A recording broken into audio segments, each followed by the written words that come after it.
today to bring you a book haul, yay! So these are books that I got in various places over February, March, April, and so let's just get started. The first two books I got from a wonderful used bookstore in the town I live in.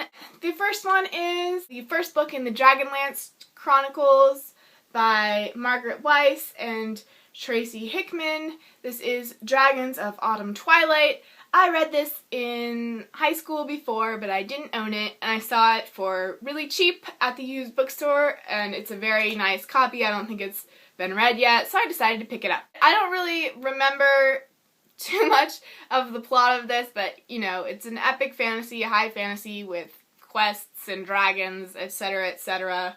You know, it has elves, dwarves, all of them. So I remember enjoying this when I read it the first time. So maybe I'll pick it up again sometime in the next couple of years. The second book I got at the used bookstore is Academy 7 by Anne Osterlund. And I had read this before as well, so when I saw it at the used bookstore on the cheap, I decided to pick it up. This cover is extremely misleading because it does not show you what type of book this is at all. This is actually a standalone sci-fi, and it's actually like sci-fi with spaceships and different planets and star systems, etc. So it looks like just like a romance or whatever, and even the blurb, an exclusive school, an unexpected romance, a dangerous secret. It makes it sound like just a boarding school romance, but it's so much more than that. It's really a YA sci-fi standalone. This girl, Erin, who used to go with her father on his trade ship, but the trade ship crashed on a hostile planet, and she was actually a slave there for 7 years until she managed to escape. And she was picked up by another ship that came by, and she has to basically pretend that she's a citizen of the basically galactic empire that is going on. I don't remember what it's called. She has to pretend that she's a citizen.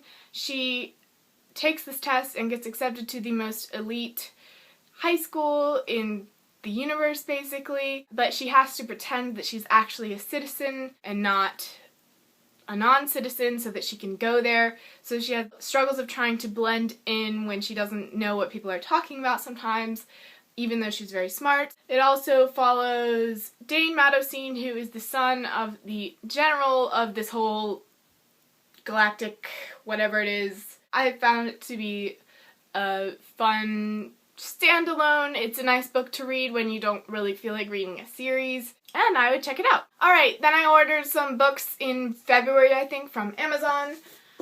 One that I ordered was the Demigod Diaries, including new short stories, games, and more by Rick Riordan. This has several short stories in it that go along with the Heroes of Olympus series. I have read and loved the Percy Jackson and the Olympian series. I've read them several times. I own them. I really enjoy them. And I also have the little book that goes with those, which I think is called, I don't know, the Demigod Files or whatever it's called, that has some short stories that go along with that series. And I'm planning on reading the Heroes of Olympus series for the first time in the next month or so. And this is the little book of short stories that goes along with that, so that is why I got it. Then I got Steelheart by Brandon Sanderson. I read Mistborn last summer for the first time and was completely blown away by how awesome it was. And this is a YA superhero, supervillain sort of book by Brandon Sanderson. This supervillain called Steelheart has basically taken over Chicago and had killed the main character's father. So the main character decides that he's going to take down this supervillain, which basically dominates over Chicago.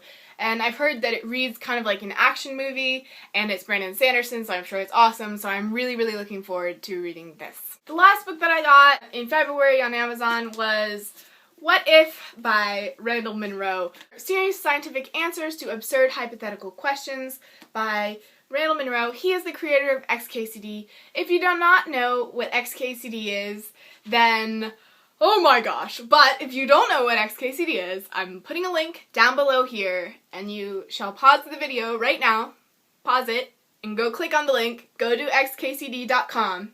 This is an amazing webcomic for all of us science nerds, and it is fantastic and wonderful and hilarious, and I love it. And don't forget to roll your mouse over the comic to see the extra little blurb. So, true nerds will have heard of this. If you're a true nerd and you haven't read XKCD, then you've missed out on something in your life. Go read XKCD right now. This guy, Randall Munroe, used to work at NASA, and he retired from NASA to write his webcomic full-time. So he's like, the science is real and it's hilarious. He started this section on his blog, on his webcomic thing called What If, where people who read his comics have sent in absurd questions that would never actually happen, but he uses real science to answer, well, if this happened, what would really happen? So, questions like, what if I took a swim in a spent nuclear fuel pool? Could you build a jetpack using downward firing machine guns? What if a Richter 15 earthquake hit New York City? What would happen if someone's DNA vanished? What would happen if you tried to hit a baseball pitch at 90% of the speed of light? What would happen if the Earth suddenly stopped spinning? What would happen if you were to gather a mole of moles in one place? It's just hilarious. It's so funny. What would happen if you tried to fly a normal Earth airplane above different solar system bodies? And then weird and worrying questions from the What If inbox, which he just doesn't even answer because they're so ridiculous. Like, in Thor, the main character is at one point spinning his hammer so fast that he creates a strong tornado. Would this be possible in real life? And he just says, no. But it has funny comics and stuff throughout it also that go along with what he's saying, and it's just pure gold. It is so good. I highly recommend this. This would also be a great gift for any science nerds you know, and if you yourself are a science nerd or just someone who likes funny, nerdy things, you must pause the video now. I'm saying it again. Pause the video now and go to xkcd.com and read it and love it, because you will love it. But Randall Munroe is a genius. Highly recommend this book, and I also highly recommend XKCD, his webcomic. Go read it now! Then I ordered one other book on Amazon, which I'm super excited about. So one of my favorite authors in the whole world, Maria V. Snyder, has written a new book, Shadow Study. So she has the Study trilogy and then the Glass trilogy, which is in the same universe that follows after the Study trilogy. And I've read the Study trilogy. I actually haven't read the Glass trilogy. I have it, but I haven't read it yet, which is absurd. I really need to read it. But this is following the main character of the Study trilogy, which comes before the Glass trilogy, in another book. So it's so exciting because I thought we wouldn't get another book with Yelena, but we have it. So I'm really excited to read this. So I'm going to reread the Study trilogy, read the Glass trilogy for the first time, and then read this book, Shadow Study, which came out in February, and oh my gosh, it's so exciting! And if you guys haven't read Maria V. Snyder's books, I would highly recommend them. She is one of my favorite authors. She writes high fantasy with strong female main characters. The first books that I would start with are the Study trilogy, which is Poison Study is the first book, then Magic Study and Fire Study, I think, is the order of the other two books. But then also check out the Glass trilogy and this. Oh my gosh. It's so beautiful. I actually just opened it up out of the packaging, even though I received it in early March. I reserved opening it until today, and oh, I'm so happy, guys. Now, the next books I'm going to show you are 3 books that I ordered actually just this month in April on Amazon. The first book is The Elder Edda. The Elder Edda, Myths, Gods, and Heroes from the Viking World. These are beautiful editions by Penguin Classics. I don't know if you can see how gorgeous this cover is. Penguin Classics did a series of 5 of these editions. They're classics that inspired J.R.R. Tolkien's The Hobbit. So basically they chose 5 classics which inspired Tolkien in his writing and put them in these beautiful editions. The series is called Legends from the Ancient North, and the books that they have in these editions are Beowulf, The Elder Edda, which is this one, The Saga of the Volscians, Sir Gawain and the Green Knight, and The Wanderer, Elegies, Epics, and Riddles. I love mythology, if you guys did not know, and I've read some Norse mythology, but not a lot, so I really want to read more. And this is one of the good primary sources, and I'm just really looking forward to reading it. And also, oh my gosh, the cover. But I'm just really looking forward to reading this, and I also really want to collect the other 4 books in this series because they're gorgeous and I really want to read them. I haven't read any of them yet. So, woo! Then I got The Wild Places by Robert McFarlane. I'm really, really excited about this one because I got another book a few months ago called The Old Ways by the same author, and I haven't read all of it yet, but I've read part of it, and he just has such a beautiful way of describing the natural surroundings that he's walking through, and this is basically him searching out the last wild places in the UK, and just the way he describes stuff is so poetic and beautiful, and I'm just really looking forward to this. I love reading books about nature or, you know, with hiking or just anything like that. And I think I'm really, really going to love this book because I've read some of this author's, just a few chapters of this author's writing before, and I know I will love it. So I'm really looking forward to reading this and also finishing The Old Ways by Robert McFarlane. And finally, the last book that I ordered on Amazon during April was Confess by Colleen Hoover. So actually in the last month or two I have started reading Colleen Hoover's books.